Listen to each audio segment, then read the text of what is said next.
keep it warm and smoky like you guys saw Clark out there. Thanksgiving is totally right around the corner.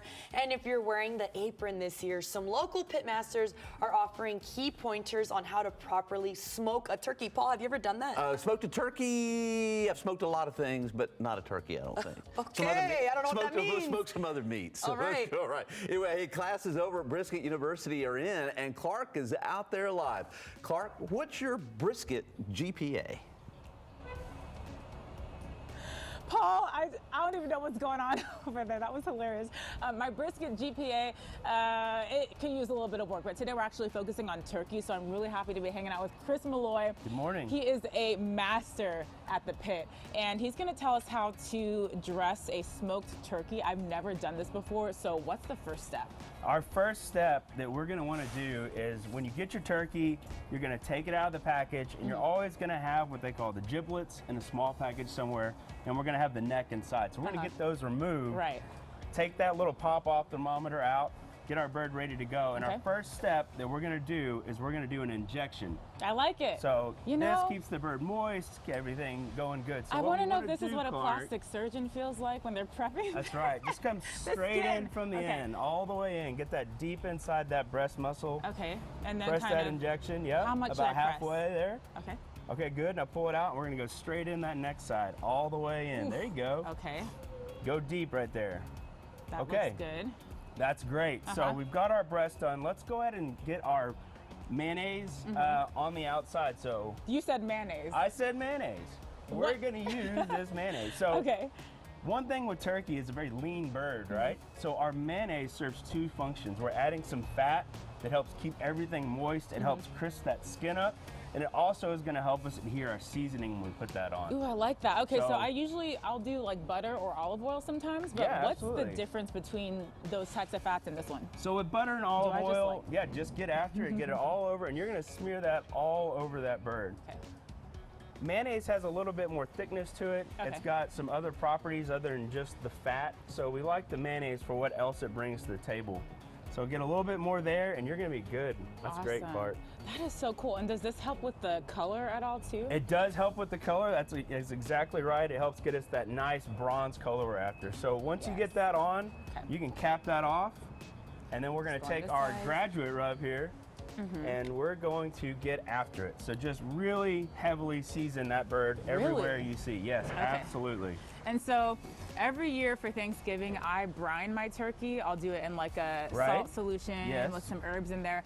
But injecting it, I've never injected a turkey. What does that do? So it serves a lot of the same function as what you're talking about with the wet or the dry brines. But we like to do the injection because it's more efficient, it's a little quicker. You get it all over inside the muscle, where when you deal with the brines, you've either got a big vessel of water or you've got that big turkey spread out with your dry brine in the refrigerator. So this allows you to go ahead and get your bird injected and get ready for the pit, go on the pit and retain all that moisture the same way a brine would. Tell me a little bit about what you guys do here at Backyard Pitmasters. So Brisket U is our company, and what we do is we put on fun classes for about 3 hours that teach us all types of barbecue. So we do brisket, we do ribs, we do our turkey classes coming up this weekend, still some spots for.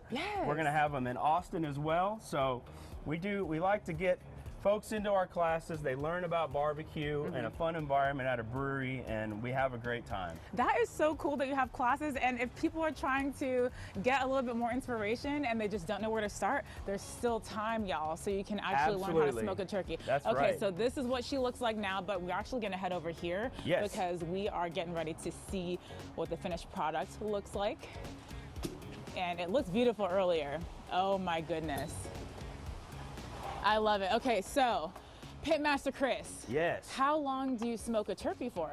Typically when you smoke a turkey, we're staying around 250 degrees, and it's gonna take about 15 to 20 minutes a pound. Okay. Roughly for about a 12 to 13 pound turkey, you can expect for it to take about 5 hours on a smoker. Right. So start in the morning, maybe. Would you recommend marinating it the night before, or is this something that you could do day of? No, we do our injection day of. Right, pretty much right. Just as you did it over there, I would season it. I get it on my root vegetable bed here, and it's gonna go straight on the pit. Yes, and we saw the raw veggies over there. So it's just celery, carrots, and then mushrooms. I am a veggie girl, but the sauce in there, like the juices, oh my gosh, I just want to take a big old spoon and eat it. Yes. This looks amazing. Okay, so you just took off the leg. Yes. It just kind of fell off, but is there a specific way that you cook it? Or not cook it, but cut it, slice it. Yeah, so I'll show you on this side. What we're gonna do is go right between where that turkey breast is and where the leg is itself. Okay. I'm just gonna make a cut right there with my knife, and then there's a ball joint, and so we're gonna open that up, and it's just gonna come right out like that. I can already smell that smoky goodness. I'll slice this up. What's really cool too is, I'm not used to seeing this, but it just kind of fell off. You don't have to struggle through it and slice it, like put an elbow grease in it. You just, I mean, that was easy. Turkey gets a really, a bad rap as being a dry protein, and it can truly be a fantastic bird. So what we're gonna do right now is we're gonna take one of these breasts off, and I'll show you that as well. Okay. So you've got your breastbone, and we're gonna just try and slice all the way down and follow that along. Ah, so you're right next to it. And just remember, it's gonna be hot. Nice, nice. Okay, and so people can learn this at the class that you're teaching. You bet. They can still sign up for it. You can do something interesting and different at your Thanksgiving table, y'all. This is so cool. I want to try a little piece of this. Oh, you bet. But that is so cool that you're doing these classes and educating people. And this is something I wouldn't think I could do. I would just kind of stick to what I know, but I want to try smoking a turkey. We'll get you out to a class, Clark. It'll be a good time. So oh, that looks so good. Get you a piece. We'll try it real quick. Yes, okay. Let me try it. That is so moist, and the smoke isn't too much. It's really good. You guys, smoked turkey, who would have thought? That's so awesome. Very Texas. Very Texas as well. Oh, yeah. But that smells and tastes really, really good. I'm wondering if Clark is going for her master's or doctorate. You're all about these degrees and GPAs this morning. It's Brisket U, so why not? Good